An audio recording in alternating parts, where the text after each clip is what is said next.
Alright, this is Roger with True Aquaponics. You'll have to pardon the mess. I hadn't cleaned up yet after this latest little project, but we're adding a swirl filter, or we have added a swirl filter. We've got a few more pieces to add to it, such as the standpipe right here. And this will come up to whatever our water level is going to be just below that. That way as our water comes in, and you can see, if you look at the bottom, I don't know if you can see that going around.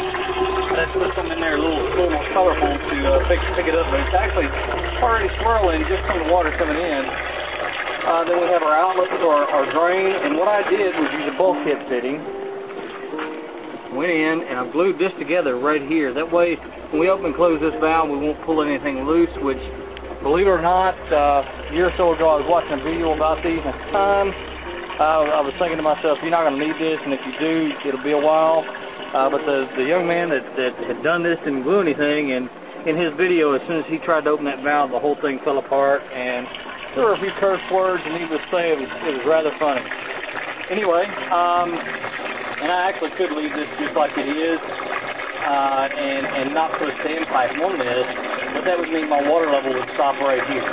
And I don't want that. I want it to go ahead and come up higher to get as much water volume as possible in this filter. That way it will filter out as many of the solids as possible. And if you look down at the bottom, you can see stuff already coming out of the tank. This is how much solids I've got moving through my system right now. It's unbelievable. And that's why we've had to do this. It's too much for our worms to handle. So we went ahead and built this swirl filter to kind of help filter out some of these solids and get our beds back in check. Now let me show you what I've done. Here's our fish tank, and you'll notice, for those of you that have followed me for some time, our water's starting to look clear again. You can still see a little bit of a red tint down there. And I'm not sure if you can see it or not. I'll zoom in.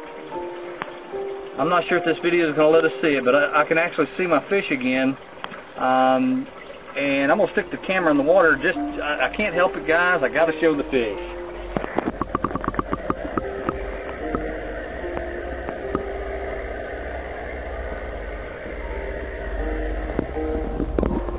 Oh, I love those fish. They're getting big too. We're probably just a couple of months away from being able to start to harvest a few of them that have eaten better than the rest. Anyway, let's get back to the swirl filter. Here's our outlet, and we've got a pipe that goes all the way to the bottom, so we're sucking up all the solids off the bottom. Every time this thing stirs up a little bit, fish stir it up. We've got another overflow right here, so if something happens and our swirl filter is not taking enough water, this water level will reach up here and it'll start to overflow, and then we will keep from overflowing our fish tank. Alright, and what that does is keep us from running out of water in the sump. Come back around here and you can see this is it's an electrical connector we use as a bulkhead fitting, because at the time I could not find the bulkhead fittings, nor could I find the uniseals, which we started to use the fence on things that are unpressurized and aren't going to have any movement. Over here we use the uniseal. Works perfectly.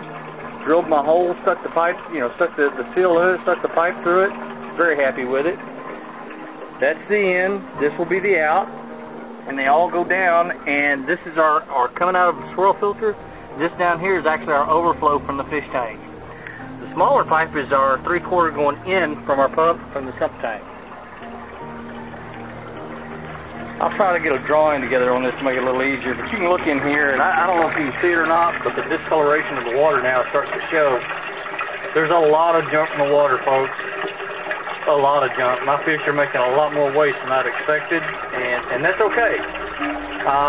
That's really okay. We will pull that waste out of the system, and we will reuse it in our garden beds, flower pots, anywhere else that we might be able to use it.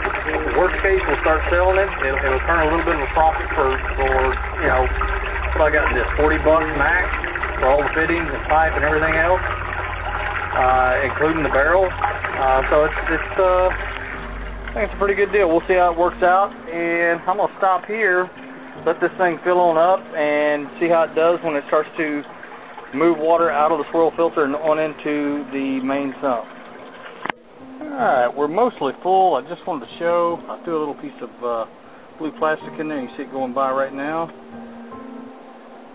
Just to show you the swirl we're getting. And the water's pretty murky right now. So We just added our standpipe. I believe it's at the right height. If not, it's easy enough to trim.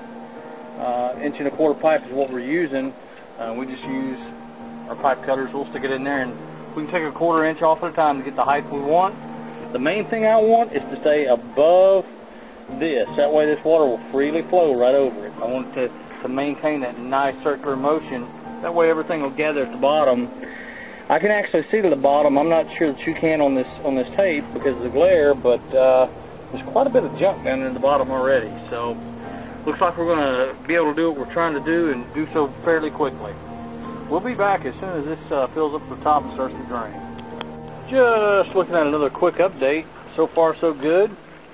Seems to be working perfectly, and I don't know if you can tell or not, but down at the very bottom there on our outlet pipe for draining the fish poo later, or fish solids, starting to get some buildup on top of that pipe.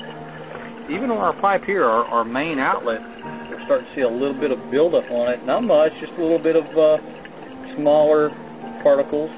We're still getting some small particles that are going down this drain pipe, and that's okay.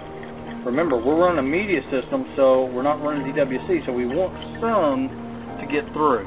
We just don't want the big stuff because we're overwhelming our media beds. We could actually have, with our fish stocking density that we have right now, probably double the media beds we have. So we had to do something. What was happening when you get too much fish poo into your beds, they build up, your worms can't keep up, and you start inhibiting root growth. You start overwhelming, so you're not getting nutrients to your plants, and your roots just don't grow well. Your plants don't do well. They're sickly. So that's the whole idea of doing this in our case. Other people may want to do it for other reasons, and for sure we've got things we can do with this fish poo we're going to take out for all our potted plants and plants in the ground. We'll start using it to fertilize them. So it's a win-win.